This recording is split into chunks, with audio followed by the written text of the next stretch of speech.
Secret Service polygraph examiner, how do you beat a polygraph test? I don't know if you can. Maybe if you've taken a lot of them, you could. What's Maybe. What's the premise behind how you would even approach it? People come in, they try to do what's called countermeasures. They'll go online, they'll read to try to, manipulate or trick the polygraph. I mean, they'll do dumb things, like they'll put a tack in their shoe and push their toe down on the tack to have a response for certain questions. They'll manipulate their breathing. They'll clench their butt cheeks. How do you know they're doing that? Because we have a pad No that shit. you put in the 100%. Hand to the Lord. There's a pad that we put on the seat so that I know when you clench your butt. Wow. That couch has the same thing, by the way. Does it? No, I haven't clenched once. I'm good. The polygraph says you're being honest. So is that the gist? Those are kind of the three main things that people approach it? Sometimes people do math. They'll try to do math computations or something in their head to distract. Here's the premise of the polygraph. The polygraph looks at your autonomic nervous system, right? So it's looking at my autonomic nervous system, things I can't control. My blood pressure, how much I sweat, it's called EDA, electrodermal activity. My breathing, the rhythm of my breathing. So it monitors all these things. When you feel a threat, your autonomic nervous system reacts. You're driving on the highway, the guy in front of you stops short, you're about to slam into him, what happens? You have that feeling, right? You go on all the way. And then sometimes you may even be so heightened, you may even turn the radio off because you're trying to get your bearings. Your stomach does this flip. You're not telling your body to do this. Your body is arming you. Your body's like, there's a threat. I'm about to slam into this. You need all your wits about you. It's getting you prepared to deal with whatever that threat is. So when somebody lies, and if they lie about something they care about, the body does the same thing. We don't like to get caught in a lie, especially if it's something that we care about. So our body will have this autonomic response. My breathing changes. I start sweating more. I sweat more because my hands get clammy because my body thinks she's about to fight. I need her to sweat more so she can grab onto whatever she's going to grab, this person or whatever she's going to fight, so she can hold on. That's why we sweat more. My blood pressure changes. All these things happen. You cannot control it. You can't tell your body, all right, arm up, something's happening. It does it for you. Even when you can't even tell it, okay, coast is clear, stop. It de-escalates on its own when the body feels the threat is gone. That is how polygraph works. So when you ask people a series of questions, and if there is something tied to this question that is a threat for them, that they care about it, did you hurt that person? Did you take that money? Whatever that question is, did you give national security secrets to this country? Whatever that question is, if I care about it, I'm going to respond. And so that's the premise of how the polygraph works. It measures things that you typically cannot control. So some people try to do countermeasures. It's extremely hard. And the thing is, when they do it, you can see it because we're trained to know what the body is supposed to look like normally. So sometimes people say, well, I'm nervous. If you're nervous for the whole thing. You're nervous from the moment you sit down to the moment you get up. So I calibrate for that nervousness. I'm looking at Mike in his nervous condition, but this is Mike being nervous.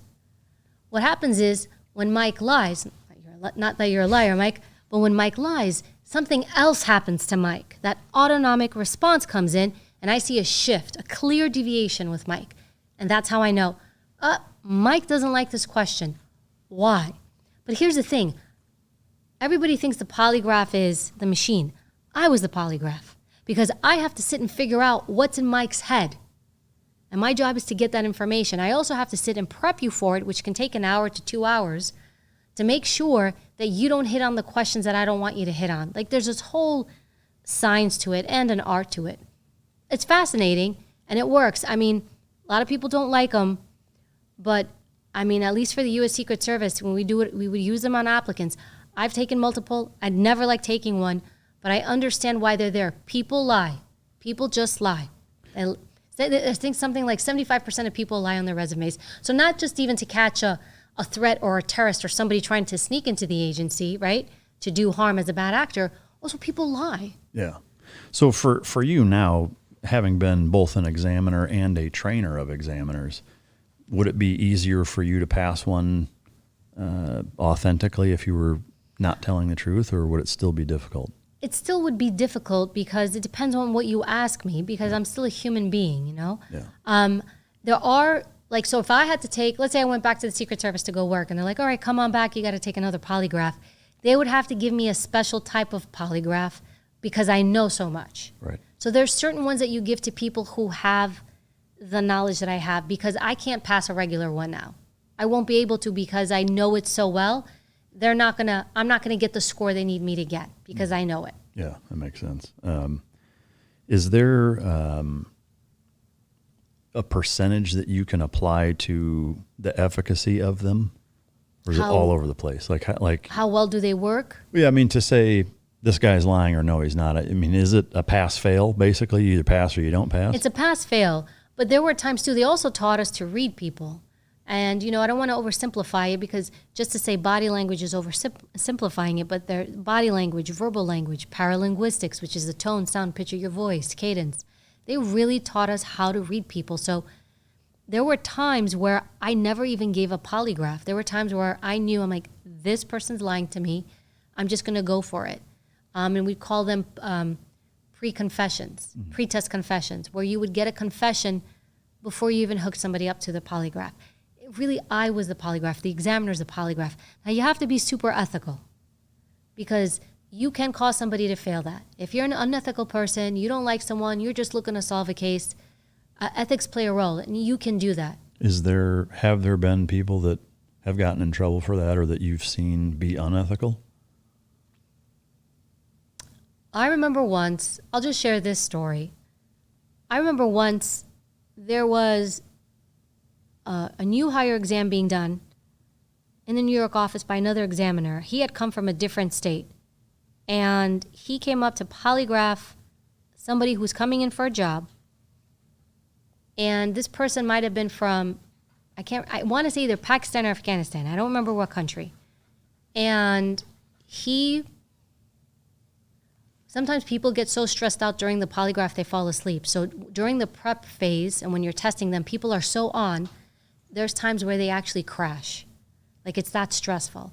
So this examinee was falling asleep during the test. And he goes to the supervisor for hiring saying, hey, this guy's falling asleep. And the boss is like, what? Falling asleep? Out. Disqualified.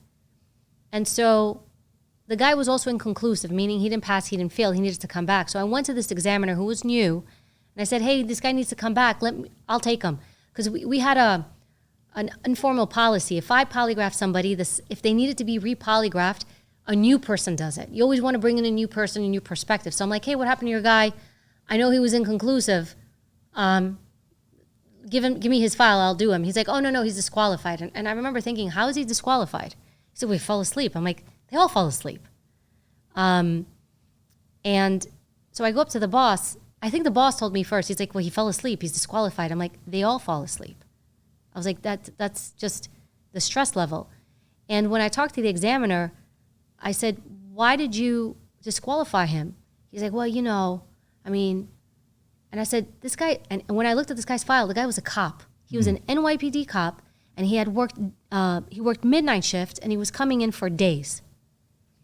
And so he didn't pass his polygraph. He was inconclusive. So there was a possibility that my fellow examiner didn't want him and made him inconclusive, and then tried to further maybe say that he was falling asleep when so many applicants fall asleep. So you come across people like that from time to time. Now, I'm someone who, I endured 9/11. I survived 9/11. I was there for the whole thing.